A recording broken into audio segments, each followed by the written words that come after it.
जय जौहर संगवारी हो। मैं आपन के संग ललिता चक्रधारी और आपमन देखा तो न्यूज प्लस 21 चलक नजर डालथन बिहना के 10 बड़े खबर में।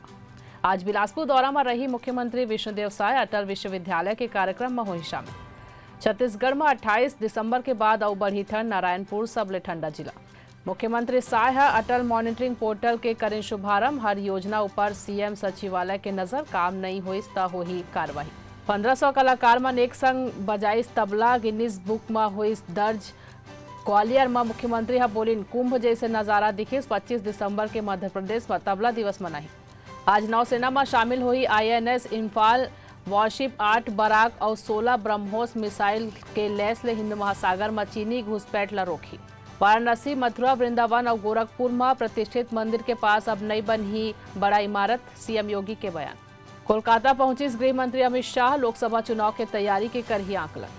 4 दिन ले फ्रांस में फंसे भारतीय यात्री मन विमान पहुंचाइस मुंबई। राजस्थान के मुख्यमंत्री भजनलाल शर्मा अधिकारी मन के संग कोविड के मामला ला लेके बैठक करी। उत्तर भारत में कोहरा के वजह ले भारतीय रेलवे के कई ट्रेन हुई प्रभावित। ऐसा नहीं जम्मू खबर पर हमारे चैनल ला लाइक और सब्सक्राइब कर बा जन भूनू बने रहो न्यूज प्लस 21 में आप मन के हक के बात।